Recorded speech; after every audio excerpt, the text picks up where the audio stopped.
Hey everybody, let's discuss gig attire.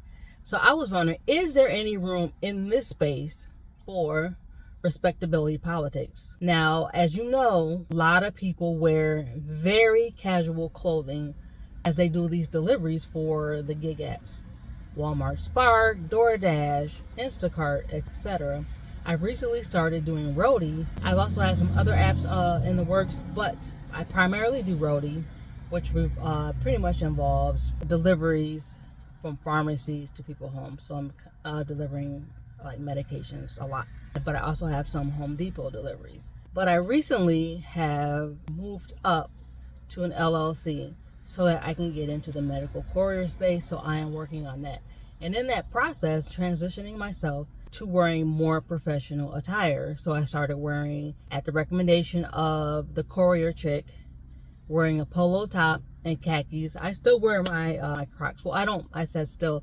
From my other video, if you haven't noticed, I kind of switched over from wearing hiking boots all the time to wearing Crocs. So the Crocs are very comfortable when doing these kind of like stat deliveries, if you will, these on-demand deliveries. But doing routes like the Temu place, I wear my hiking boots because I'm in and out of my car a lot. I'm trying to move quickly, and I'm also in a lot of unclean locations. So I wear my hiking boots. That way I don't have to worry about my shoes getting messed up, and they actually protect my feet pretty well. So do we need to lift up the look of the gig economy, or just leave it be? If you want to separate yourself out and wear your polo top and khakis or whatever you're wearing. But I personally, even though it's not required, you do what you want. But I have made that decision, even though I'm not even officially a medical courier. I went ahead and made the decision that I am going to dress more professionally, instead of just coming in looking like somebody just came home. I just woke up, rolled out of bed, and it came in here. So, what are your thoughts on that?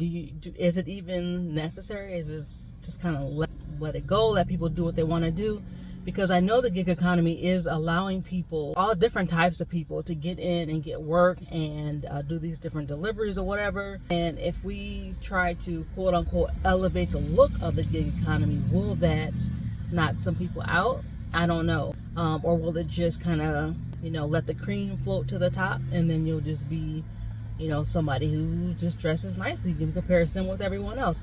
And it kind of reminds me of when I was doing Lyft, and a gentleman gave me a large tip in the middle of the ride. He's like, I'm giving you a tip just because your car is clean.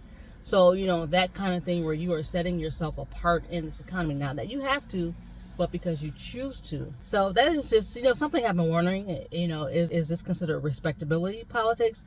And I'm going to read you what respectability politics means so that, you all know where I'm coming from with this. Respectability politics, or the politics of respectability, is a political strategy wherein members of a marginalized community will consciously abandon or punish controversial aspects of their cultural political identity as a method of assimilating, achieving social mobility, and gaining the respect of the majority culture.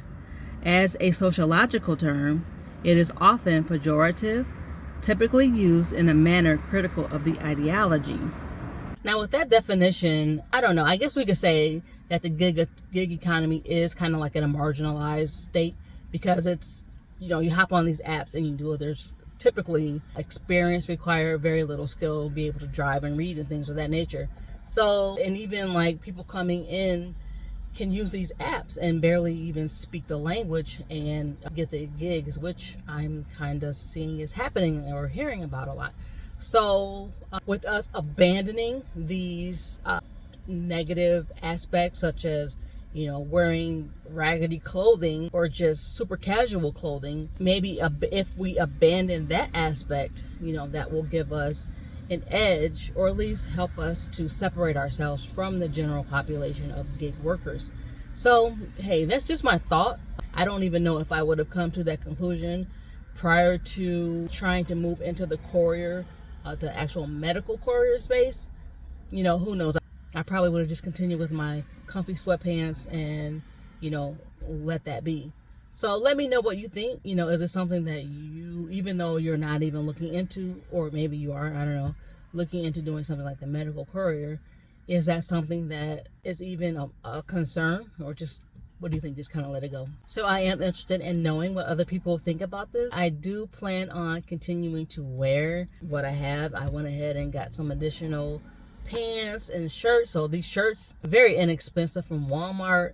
And the khaki pants that I get, I just went to Goodwill. They're like $7 a piece. And, you know, I'm not spending a whole bunch of money on it. Don't get me wrong, but I am just wanting to elevate the look a little bit. So, yeah, let me know what you think. And I'll see you in the next one.